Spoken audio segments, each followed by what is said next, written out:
o Homo sapiens ele percebeu que precisava encontrar mecanismos de registrar estes seus avanços. Isso é fantástico porque foi por isso que eles melhoraram a linguagem, melhoraram o alfabeto, por exemplo, buscaram registrar de alguma forma as suas histórias, os seus mitos, né, suas lendas, e também informações técnicas.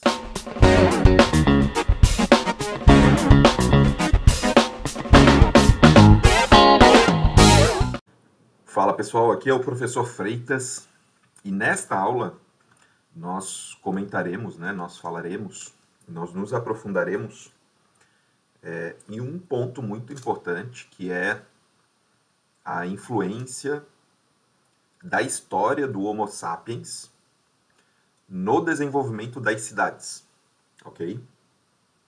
É um ponto bem interessante, bem curioso, bem importante, que nos fará pensar no motivo pelo qual algumas cidades atualmente são. E, obviamente, sabendo disso, como nós podemos e como nós devemos nos comportar como pessoas que vivem em uma determinada localidade, como gestores públicos, como pessoas que querem influenciar determinada região para que ela seja melhor, né? As cidades, nós veremos, elas foram constituídas para que elas deem uma maior segurança, uma melhor distribuição das tarefas, enfim.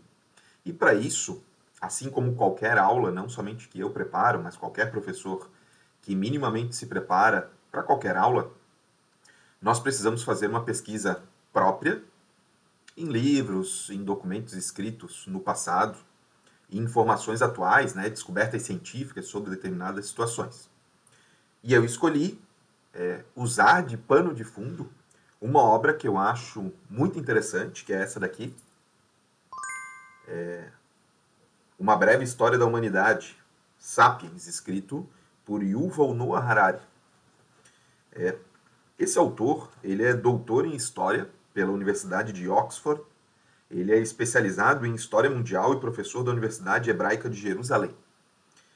A linha de pesquisa dele, segundo o que diz aqui no próprio livro, ela gira em torno de questões abrangentes, como qual a relação entre a história e a biologia, existe justiça na história, um outro questionamento que ele se faz e tenta estudar e descobrir, né, compartilhar com as pessoas por intermédio das suas obras. As pessoas também, é uma outra pergunta, né? As pessoas se tornaram mais felizes com o passar do tempo? Então, são perguntas bem interessantes, né? Esse livro ele foi lançado originalmente em Israel em 2011 e se tornou um best-seller internacional, publicado em mais de 40 países. Milhares de pessoas fizeram também cursos online junto com esse professor, e ele tem muitos prêmios, né, recebidos por conta das suas obras, como o Prêmio Polonsky por Criatividade e Originalidade nas disciplinas humanísticas. É extremamente importante nós termos uma obra deste volume para fazer uma base, né, da nossa aula, para que a gente não fique simplesmente garantindo pela nossa memória o que nós vamos falar e quais os temas nós trataremos durante a aula, ok? Esse livro, segundo, inclusive aqui, eu li a parte final do livro, agora eu voltei para o começo para explicar sobre o que trata esse livro e o que o autor tenta responder. Há 100 mil anos, pelo menos 6 espécies de humanos habitavam a Terra. Hoje, só existe uma, que somos nós, os Homo sapiens. E aí existem algumas perguntas que ele tenta responder com um livro, né? Um livro denso, né? Muitas páginas, vejam que as minhas estão bem marcadas aqui, né? Essa minha edição possui mais de 450 páginas. Então, algumas perguntas que ele tenta responder com essa obra. Como conquistamos o planeta, né? Como o Homo sapiens conquistou o planeta? Porque os nossos ancestrais se reuniram para criar cidades, reinos e impérios. Outra pergunta, né? Como passamos a acreditar em deuses, acreditar em nações, acreditar em direitos humanos, a confiar no dinheiro, em livros, em leis, a sermos escravizados pela burocracia, pelo consumismo e pela incessante busca da felicidade? E uma última pergunta que ele tenta responder com essa obra. Que papel teve nisso tudo a nossa capacidade imaginativa. E é um ponto que esse livro, né, essa obra desse autor, ela é destacada, é de que ele, nas suas pesquisas de anos, né, como historiador, ele diz que o Homo sapiens era, dentre as categorias de humanos, né, as espécies de humanos existentes na Terra, era a mais criativa. E isso é extremamente importante, né, ao longo da leitura desse livro e de outros que eu já li sobre essa temática, é uma que nos coloca num patamar muito interessante. E eu espero que vocês gostem dessa aula, exatamente por isso, por perceberem, espero que vocês percebam também, como eu, que essa obra ela é fantástica por isso, né? Coloca o Homo sapiens num patamar muito importante, tá? Eu quero iniciar com vocês, eu vou ler alguns trechos e vou fazer alguns comentários, porque eu acho que nesse formato a gente consegue se posicionar melhor, né? Olha o que ele diz aqui na página 56 dessa edição, sobre os Homo sapiens, né? Ele diz que são membros de um mesmo bando e que se conheciam intimamente e eram cercados por amigos e parentes durante a vida inteira. A solidão e a privacidade eram raros, ou seja, as pessoas conviviam muito próximas umas das outras. Bandos vizinhos, ou seja, outros grupos, né, que moravam próximos, provavelmente competiam por recursos e até lutavam uns com os outros, mas também tinham contatos amigáveis. Em algumas vezes, né, óbvio. Eles intercambiavam membros, ou seja, pessoas, né, por vários motivos, seja por troca familiar, por guerra, etc. Às vezes caçavam juntos, comerciavam juntos artigos raros que um grupo não tinha, o outro cedia através de um entregar um produto e o outro também. Essa cooperação foi uma das marcas importantes do Homo sapiens e lhe deu uma vantagem crucial sobre outras espécies humanas. Às vezes, as relações com os bandos vizinhos eram sólidas o suficiente a ponto de eles constituírem uma única tribo, partilhando a mesma língua, os mesmos mitos, as mesmas normas e os mesmos valores. Obviamente, isso que o autor, né, o Yuval Noah Harari, fala, não foi algo automático. Muitos anos foram necessários para que o Homo sapiens, os grupos, né, diferentes de Homo sapiens, eles se relacionassem de maneira mais aprofundada. Isso tem um impacto fenomenal na constituição das cidades e também para as questões atuais, como, por exemplo, a tecnologia. Existem tecnologias que em algumas regiões do planeta são facilmente implementadas. Em outras regiões, a mesma tecnologia não é adequada para aquele grupo de pessoas. E isso é só um exemplo, né? Existem vários outros que ao longo desse vídeo eu espero poder, ao menos, solucionar, né, algumas das perguntas que o autor coloca nesse livro. A maioria dos bandos sapiens vivia se deslocando, vagando de um lado para o outro em busca de alimento. Seus movimentos eram influenciados pela mudança das estações, migração, crescimento de plantas, etc. Em alguns casos excepcionais, quando as fontes de alimento eram particularmente abundantes, os bandos se assentavam em acampamentos sazonais, ou seja, não permanentes, eram temporários. Mas eles não ficavam a cada semana trocando, eles ficavam alguns meses em algumas regiões. E isso começou a dar ao Homo sapiens um sentido de pertencimento a determinados locais. E isso vai ser muito importante mais para frente, quando nós tratarmos sobre a Revolução Agrícola, que é o nome popular dado ao momento que os Homo sapiens tiveram a condição de domar determinadas plantas e animais para se solidificar, para conseguir ficar mais tempo em determinadas regiões. E aí criando assentamentos permanentes que mais à frente se tornariam cidades. Por exemplo, técnicas para secar, defumar, congelar alimentos, nas regiões mais frias, né, claro, foram muito importantes para poder permitir que as pessoas ficassem mais tempo em determinados locais. É por isso que em algumas cidades atualmente, onde a agricultura é o polo econômico central, algumas tecnologias de vanguarda elas não conseguem ser implementadas, porque o tipo de tecnologia de gestão de uma cidade ela precisa ser adequada ao que as pessoas daquela localidade desejam. E aí é um segundo ponto que eu quero destacar, que além da criatividade do Homo sapiens, os grupos que residem em determinadas regiões durante décadas ou centenas de anos, eles têm uma afeição a determinados costumes, a determinadas formas de atuação. E se você que deseja alterar esta condição para que uma inovação, para que uma tecnologia seja implementada, obviamente que há uma necessidade de se convencer de maneira psicológica, até familiar, né? Convencer as famílias que aquela tecnologia é boa para elas. Isso está explicado nesses livros de história, né? Que eu quero destacar aqui já no início, né? dessa aula.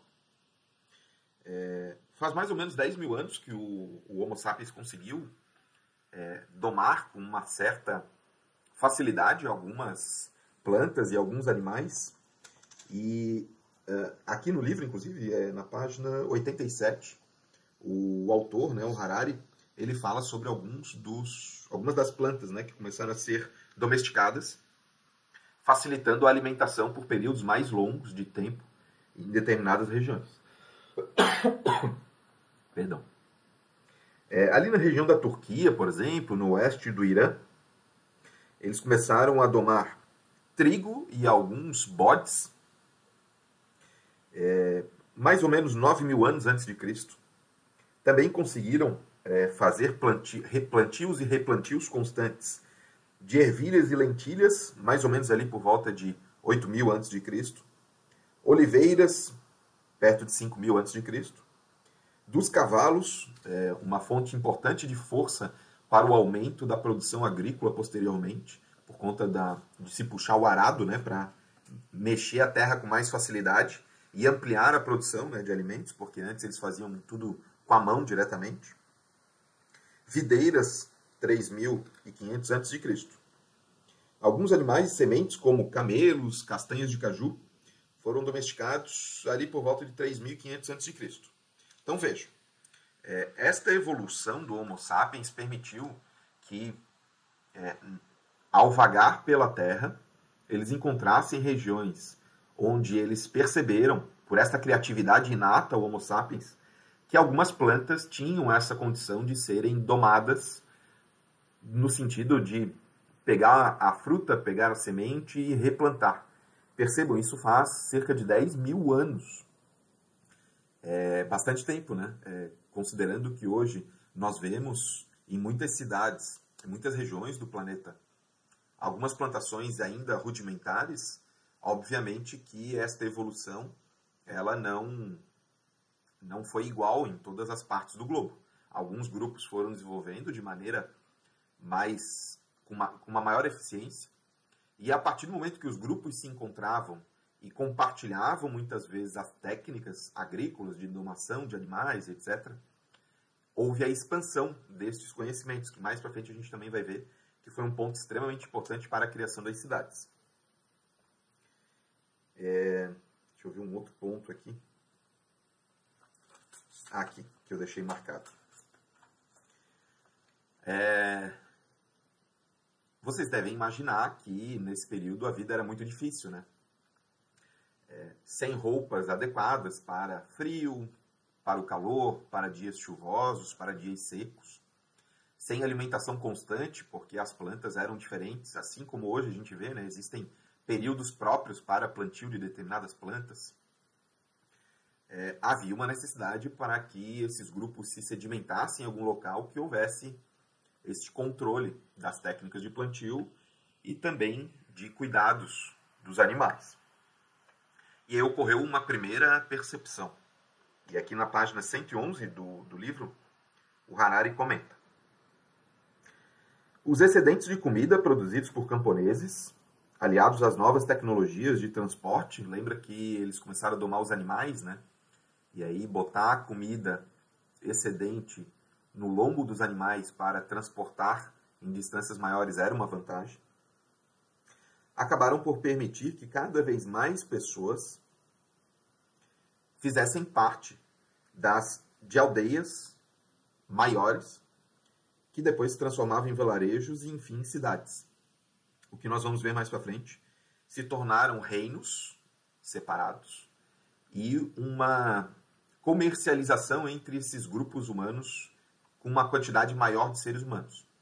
Porque não era possível ter muitas pessoas juntas, porque não havia comida suficiente, né? Não havia possibilidade de proteger todas as pessoas. Né?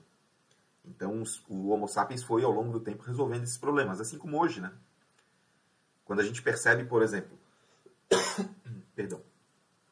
um problema numa cidade, como um problema de saneamento, né? Saneamento na área urbana, as tecnologias, ao longo das décadas, vão sendo alteradas, né? Primeiro a gente fazia as fossas em cada casa, depois a gente, em muitas cidades, constituiu as redes de esgotamento sanitário. Atualmente nós temos tecnologias, nós temos softwares de gestão dos afluentes, para a gente entender quanto em cada região está sendo produzido e jogado na rede de esgotamento sanitário.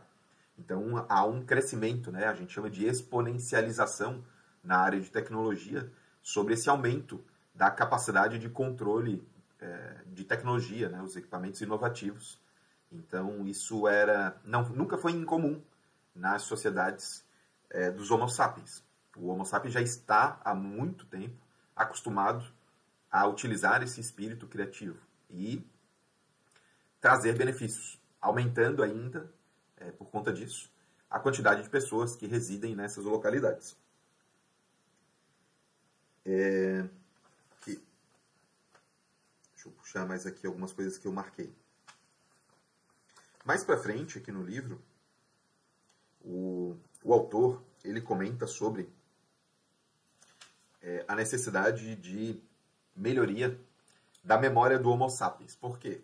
É algo muito interessante que impacta atualmente. Todos nós temos celular, né? Eu, por exemplo, estou com o meu aqui do lado. Essas máquinas atualmente, elas recebem, guardam e dão tratamento aos dados que a gente insere, né? Os dados de contato, fotos, planilhas e etc. Que nós não temos guardado no cérebro, está externamente deslocado, né? Nesses aparelhos. E aí ele faz uma comparação aqui sobre o aumento desse conhecimento das pessoas, dos Homo sapiens, e a necessidade de registrar esses conhecimentos por conta da ausência, nestes primórdios, de mecanismos como esse, né, que faz a guarda. Né? Lá na época não tinha nuvem, né, não tinha um computador com memória para armazenar. Então, olha só. Perdão. Uma vez que a ordem social dos sapiens é imaginada, ou seja, a conjuntura de controle que as pessoas tinham nesses grupos humanos, os humanos não conseguem preservar as informações cruciais para administrar todas as suas ações sociais. Porque eles não podem simplesmente copiar o DNA e transmitir aos descendentes os conhecimentos que cada um tem. Né? Inclusive, hoje isso não é possível. Há 10 mil anos também não era possível. Era preciso fazer um esforço consciente para sustentar leis, costumes, procedimentos e maneiras. Senão, do contrário, a ordem social rapidamente entraria em colapso. Os impérios, então, geram quantidades enormes de informação. Seja da quantidade de pessoas que estão plantando determinados tipos de alimento, seja a quantidade de pessoas que estão cuidando de animais, quantos que vão ser reproduzidos nos próximos meses e anos, porque senão, do contrário, a gente não consegue alimentar todas as pessoas que fazem parte daquele grupo, né? E aí no final dessa página aqui, 128, ele comenta o seguinte. Deixa eu tomar uma água aqui que no período de gravação dessa aula eu tô com a garganta um pouquinho irritada. Durante milhões de anos, as pessoas armazenaram informações em um único lugar, o cérebro. Infelizmente, o cérebro humano não é um bom dispositivo de armazenamento para bancos de dados do tamanho de impérios por 3 razões principais. A primeira delas é porque a capacidade do cérebro é limitada. A segunda razão é porque os seres humanos morrem e o cérebro morre junto, né? Todo aquele conhecimento aprendido por um ser humano, com a sua morte, esse conhecimento ele desaparece, né? Então, essa é a segunda razão. A terceira razão, e a mais importante, segundo o autor, é que o cérebro humano foi adaptado para armazenar e processar apenas determinados tipos de informação. E aí é que está uma diferença muito grande de evolução. O Homo sapiens ele percebeu que precisava encontrar mecanismos de registrar estes seus avanços. Isso é fantástico, porque foi por isso que eles melhoraram a linguagem, melhoraram o alfabeto, por exemplo, buscaram registrar de alguma forma as suas histórias, os seus mitos, né, suas lendas, e também informações técnicas. Obviamente que o que eu falo técnica agora não é o mesmo conceito antigamente, né? Mas, por exemplo, como é que eu ensino para as outras pessoas o conhecimento de um ancião, de uma tribo dessas, né? Após a morte de uma pessoa dessas, onde é que as pessoas mais novas vão buscar esse conhecimento? Uma dessas formas encontradas hoje, que é algo fantástico, são as inscrições rupestres, né? Dentro de cavernas, alguns desenhos esculpidos ou, na maioria das vezes, né, desenhados sobre tamanho das famílias, como caçar um animal, plantas, né, que eram utilizadas e tal.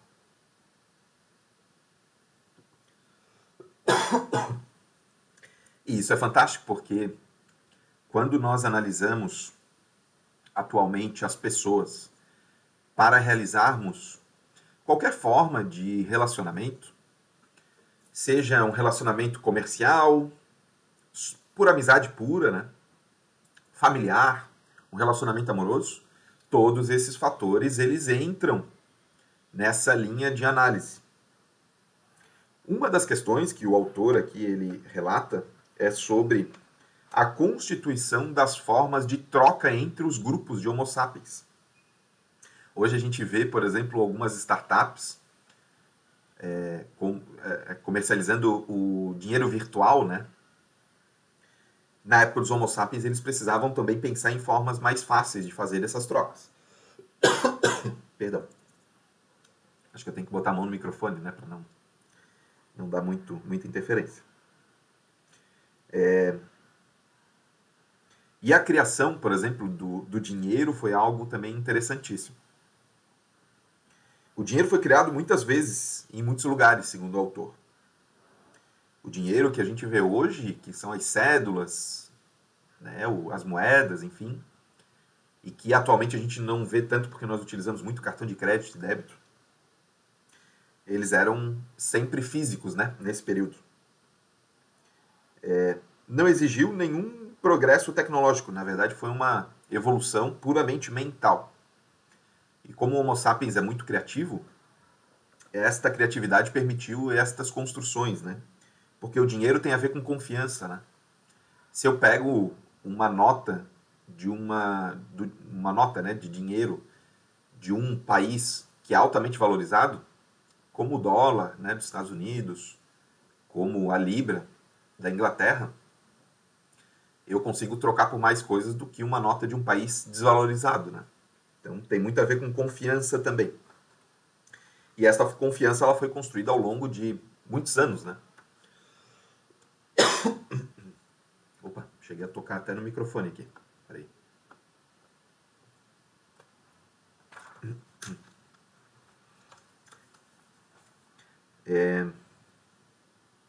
Aqui. Na página 188, é extremamente interessante aí, porque ele comenta o seguinte, que as pessoas elas estão dispostas a fazer essas coisas, né, de confiança em questões imaginativas como dinheiro, quando confiam no produto da imaginação coletiva, ou seja, é a força da junção das pessoas que influenciam a atividade individual. A confiança é a matéria-prima com que todos os tipos de dinheiro são cunhados. O dinheiro, então, é um sistema de confiança mútua. E não só isso, o dinheiro é o mais universal e mais eficiente sistema de confiança mútua já inventado. Porque as pessoas, por exemplo, com uma nota de R$100, por exemplo, compram uma quantidade grande de produtos, né? Isso depende da inflação, do período também, né? Obviamente. Mas antigamente eu tinha que dar quase que a mesma quantidade de produtos, na mesma quantidade de volume, para poder também receber a mesma quantidade de produtos e volume, né? Então, a confiança do Homo sapiens, o desenvolvimento desse relacionamento por confiança, também foi responsável pelo desenvolvimento dessa espécie humana e que permitiu a constituição posterior das cidades. Olhem só que interessante. Esse desenvolvimento entre o grupo de pessoas de uma mesma proximidade permitiu que houvesse um entrelaçamento seguro entre as pessoas, porque havia necessidade de atuarem conjuntamente para a plantação, para a caça, para a coleta de determinados produtos na floresta, a construção de casas, a proteção, né, das pessoas do seu grupo contra grupos contrários, né? Então esses pontos são extremamente importantes até para a gente entender psicologicamente como as pessoas de determinadas cidades se comportam atualmente ao receberem a notícia ou uma oferta de alguma novidade. Pensem, por exemplo, um prefeito numa cidade, como a maior parte das cidades no planeta, né? As cidades têm um padrão de economia rural com um pouco de comércio e um pouco de serviço. Eu quero lembrar, inclusive, que a área da agricultura é uma das áreas de maior tecnologia, de maior inovação, comprovada por milhares de anos, né? Se não fosse, por exemplo, a evolução durante a chamada Revolução Agrícola, ou seja, se não fossem pelos agricultores, pelos pecuaristas, não haveria a condição técnica das pessoas conviverem em grupos maiores. Porque antigamente os grupos eram de 50, 150, no máximo 200 pessoas, né? Com o movimento de domar as plantas, domar os animais, aí sim houve a condição técnica para o surgimento das cidades e posteriormente dos países, né? Então não é porque é uma área de serviço, de construção de computador, que ela é mais importante do que a agricultura, do que a pecuária, né? É porque são momentos diferentes da sociedade humana, ok? Há milhares de anos era fantástico ver um pai, uma mãe de família plantando algo no solo e esta planta crescendo. Pensem no assombro das pessoas há milhares de anos, sem entender de biologia, que colocavam animais juntos e daqui a pouco um deles, que hoje nós sabemos que é a fêmea, dava luz a um outro animal. Hoje nós conseguimos, por conta da biologia e de outros estudos, explicar essa relação. Mas até esse ponto ele é muito importante, porque em outra aula eu vou falar sobre, até o livro está aqui do meu lado, um livro do Fustel de Coulanges, chamado A Cidade Antiga, vai falar sobre a percepção do Homo sapiens de que as questões que ele não conseguia ainda explicar geraram explicações voltadas à sua espiritualidade e à criação de religiões por conta dessa relação com a natureza. Mais pra frente a gente vai lidar com isso, né? Aqui nessa obra tem um ponto também muito importante que gerou, as pessoas muitas vezes não dão o crédito suficiente a um ponto que não é só o Yuval Noah Harari que fala nesse livro, mas também outros autores, melhor dizendo, que é a criação de novas formas de gerar energia. Não pense somente em energia como energia elétrica, ok? Por quê? Quando nós, há milhares de anos, conseguimos domar um animal, como um cavalo, e com ele, amarrando alguma corda, a gente conseguiu mover uma pedra para que a gente conseguisse quebrar essa pedra maior e levá-la até um outro ponto para construir casas mais fortificadas, isso trouxe a revolução energética trouxe uma revolução em vários campos. Se um grupo de pessoas tivesse condições de construir paredes de pedra, por exemplo, isso só é possível com a ajuda de tecnologia ou de uma força bruta animal, né? Com mais força, com mais energia do que o ser humano, ele conseguiria perpetuar por mais tempo, né? Com muito mais segurança, com muito mais facilidade, tendo muito mais tempo para outras atividades, como, guardadas as devidas proporções, fazer pesquisa para, de maneira mais tranquila, melhorar o seu plantio. E isso, ao longo de milhares de anos, causa uma separação gigantesca entre grupos de seres humanos, né? Quem daqui nunca ouviu falar, por exemplo, na diferença das batalhas travadas entre romanos e os bárbaros, né? Os bárbaros germânicos que viviam no meio da Europa, que posteriormente se tornaram os alemães, os austríacos e etc. Nesse período que Roma já tinha este aparato tecnológico bem estruturado, e essas tribos germânicas, que eram chamadas de bárbaros pelos romanos, ainda estavam ascendendo na sua escala tecnológica, social e etc. A diferença era brutal, justamente porque naquela região de Roma, as pessoas começaram antes, milhares de anos antes do que nessa região da Europa, a domar animais, a construir geometricamente muros de proteção e etc. Então, esta revolução energética ela trouxe a capacidade para muitos grupos humanos avançarem tecnologicamente sobre outros. E é por isso que hoje nós temos uma condição muito grande de mudar algumas sociedades por conta dos inventos tecnológicos atuais. Hoje, por exemplo, um país inteiro que não tenha condição de fazer um mapeamento da sua população para escolher as melhores políticas públicas, pode contratar sistemas de outros países ou chamar mão de obra de outros países que não existam no seu país para rapidamente instituir um software de gestão no seu país ou em um estado ou numa cidade. Hoje nós chamamos nós conceituamos de smart cities, né, esse movimento.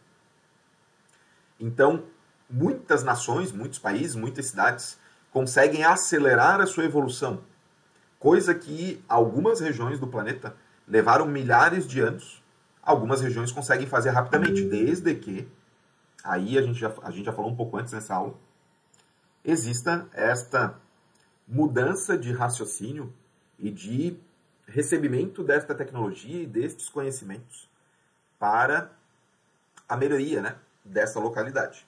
Então, no meu ponto de vista, o Yuval Noah Harari acertou muito nessa escolha da inserção nesse livro sobre essa revolução energética, porque ela é tão importante quanto a revolução agrícola.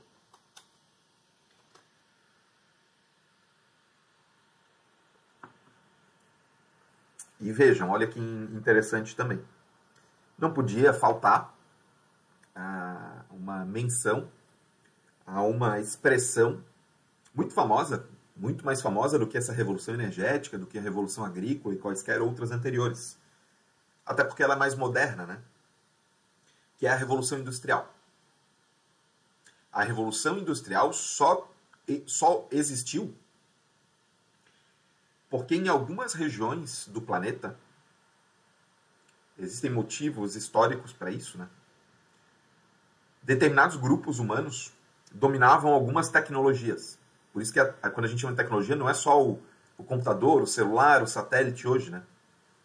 As tecnologias, elas são alteradas ao longo do tempo, né? Uma roda d'água criada há centenas de anos, para aquele grupo de pessoas, era mais importante do que... Era tão importante quanto um celular hoje, por exemplo. Justamente porque, para aquele momento, utilizar uma roda d'água para poder moer uma quantidade maior de trigo, por exemplo, permitia alimentar mais pessoas, crescendo o número de bebês, né, logicamente, nesse grupo, e tendo mais pessoas para fazer, ao longo dos anos, a proteção desse local, aumentar novamente a produção agrícola e mais pessoas pensando, ajudando a criar novas tecnologias. E a Revolução Industrial, ela trouxe, segundo o autor, e aqui tem uma expressão que eu acho interessante dele, que é a seguinte, a expressão não, né, uma frase. A Revolução Industrial abriu novos caminhos para converter energia, lembra da Revolução Energética, e produzir bens. E com isso aqui é que está a situação que eu acho extremamente interessante. Libertou a humanidade da sua dependência do ecossistema à sua volta. Segundo esse autor, ao longo das páginas posteriores desta afirmação, foi por conta dos inventos durante a Revolução Industrial que o ser humano conseguiu ter os equipamentos necessários para não depender tanto das forças naturais para produzir o seu alimento, para fazer navegações, para construir casas e etc. E, obviamente, para fins de perpetuação do Homo sapiens, o controle natural, né, da natureza ao seu redor é extremamente importante, obviamente. Porém, houve um efeito social, né, nessa situação. A chamada Revolução Industrial, não vou entrar nos pormenores aqui, de repente, em algum outro momento eu faço uma aula exclusiva sobre Revolução Industrial, mas ela causou uma alteração na sociedade que foi a seguinte. Durante milhões de anos, os seres humanos, os Homo sapiens, eram uma das espécies, né, viveram em grupos muito fechados, né? Era sempre a família. Quando houve a percepção, por muitos seres humanos, que eles conseguiam, com algumas máquinas, produzir bens, dois foram os principais movimentos. Primeiro, apesar de serem máquinas mais eficientes, elas ainda precisavam, até hoje precisam, né, muitas das máquinas, precisam de seres humanos na sua operacionalização, ou ao menos que saibam acompanhar o processo e dar alguma manutenção na máquina. Né? Pensa na produção de roupa, que antes era na mão, hoje grandes tecidos, hoje na Revolução Industrial, com a criação dos teares, houve a possibilidade de produzir roupas em uma maior quantidade e tecidos maiores, né? Então houve uma maior necessidade de aumento da quantidade de pessoas em locais onde estas máquinas estavam, que posteriormente nós chamaríamos de área urbana, né? A gente vai ver o porquê. Vem de urbe, né? Que é onde os grupos de pessoas das famílias se juntavam, né? Na aula específica sobre urbe, né? Eu vou comentar isso. Acompanhe aí as demais aulas para você ver essa parte também. E aí muitas pessoas foram deslocadas das suas famílias, que era o campo, né? Hoje a gente chama de campo, né? A área rural, para esses locais, a urbe, a área urbana. Então esse foi o primeiro impacto social. O segundo impacto é o seguinte, que as pessoas começaram a fazer uma quantidade de produtos maior do que a necessidade de consumo anterior. Porque inicialmente as pessoas produziam qualquer coisa, comida, roupa, para uma produção, para um consumo quase que imediato, né? Precisamos comer carne nos próximos 3, 4 dias. Aí eles matam um javali. Tem técnicas de conservação da carne por 2, 3 dias. Não existia, obviamente, né? Há centenas de anos de geladeira, por exemplo. Então eles faziam a conservação de outras formas. Era uma conservação difícil de se fazer e não permitia que o alimento fosse consumido após alguns dias, né? Na geladeira, algumas carnes, por exemplo, duram meses. Este excedente gerou uma percepção de muitas pessoas da possibilidade de utilizar este excedente no comércio com outros grupos. E aí houve a necessidade de se criar sistemas de comércio, sistemas financeiros, constituição de moeda de troca, etc. E é por conta desses excedentes que houve a modernização do sistema financeiro, logo a criação do que hoje nós chamamos bancos, né? Então houve um detrimento social por conta dessa situação, das pessoas saírem das suas famílias para ficarem sozinhas na produção em larga escala de produtos. Isto basicamente foi a Revolução Industrial. E também houve a criação de algo que hoje nós usamos muito, né? Que é o sistema financeiro. Foi por conta dessa tecnologia do sistema financeiro que nós temos hoje o dinheiro através de cartões de crédito e débito. É por conta desse sistema hoje, de outras tecnologias, que existem bancos digitais, moedas digitais, né, como Bitcoin, etc. Alguns autores dizem, inclusive, que foi uma bênção ruim. Nós evoluímos, nós melhoramos em algumas situações, mas pioramos muito outras, né?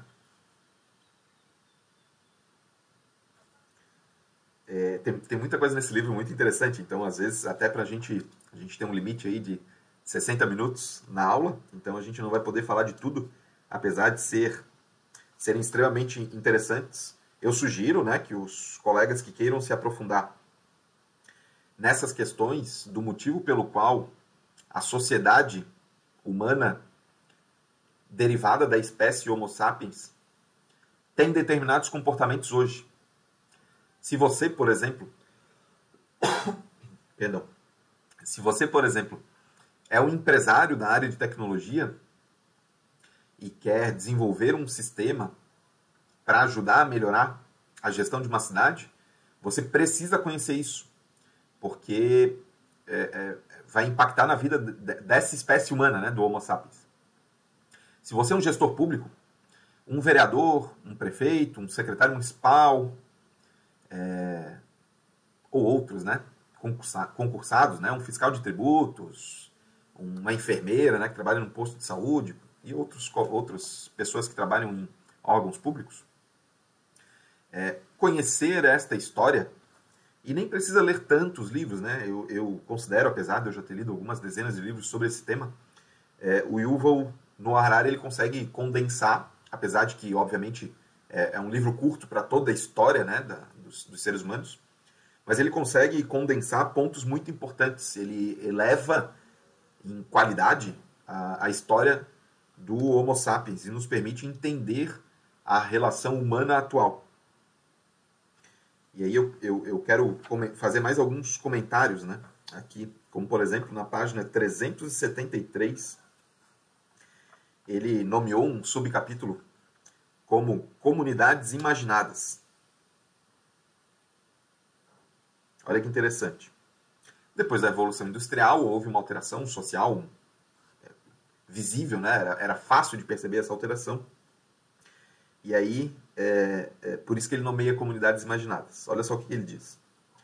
Os mercados e os estados, considerando que o estado ele já é aquela estrutura onde as pessoas delegam, entre aspas, uma parte dos seus poderes, da sua vida, para essa estrutura resolver, né, esses problemas. A gente vai ver em outras aulas de maneira mais detalhada sobre essa criação desse Estado, né?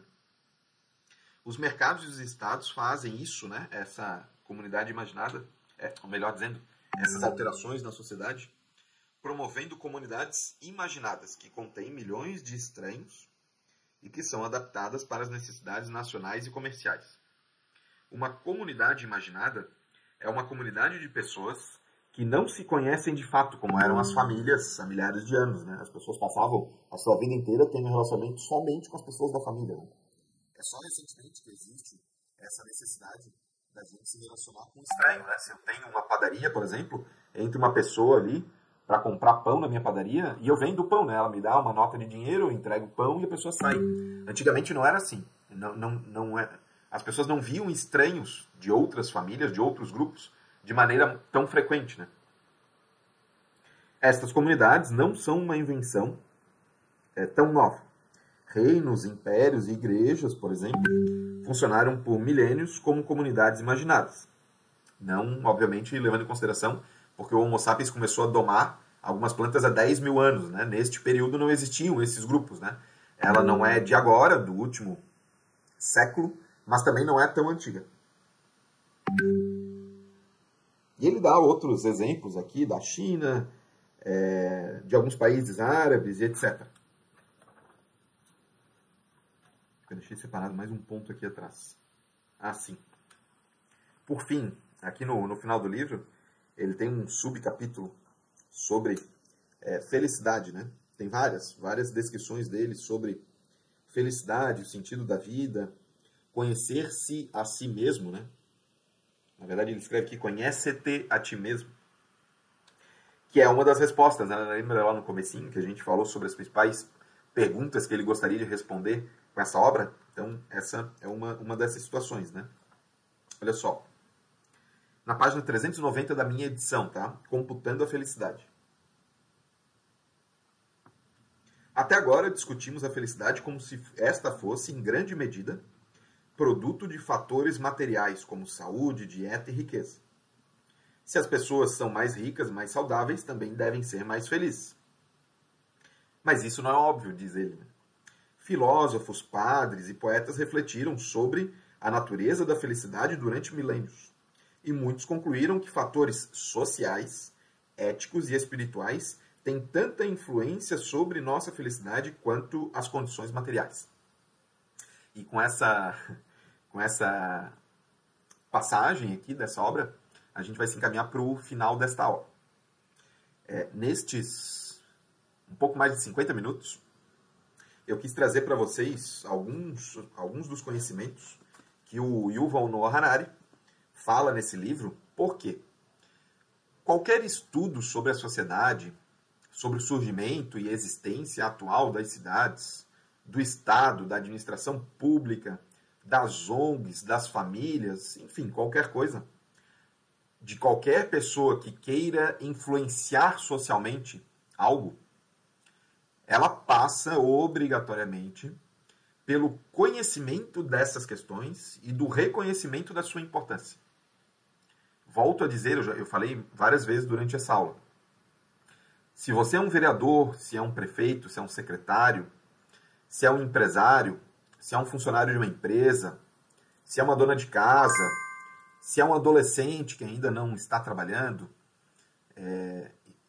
está fazendo uma coisa extremamente importante, né, que é estudando, enfim, não importa quem você seja. Você precisa conhecer essa história para que, ao saber sobre os seus antepassados, você entenda o porquê que o mundo está nesta situação. Não importa se você acha se é bom ou ruim. Você precisa solidificar esses conhecimentos sobre essa evolução para que, ao analisar a sociedade, você tenha mais condições, não somente de suportar a pressão, né, porque é muita coisa que ocorre atualmente, e a gente vai comentar isso em outras aulas, mas também ter o conhecimento, os argumentos para influenciar a sociedade. Espero que você tenha gostado dessa aula. Não perca as outras, né, que eu vou fazer. Se tiver alguma dúvida, eu vou estar à disposição. Até a próxima aula, então. Tchau, tchau.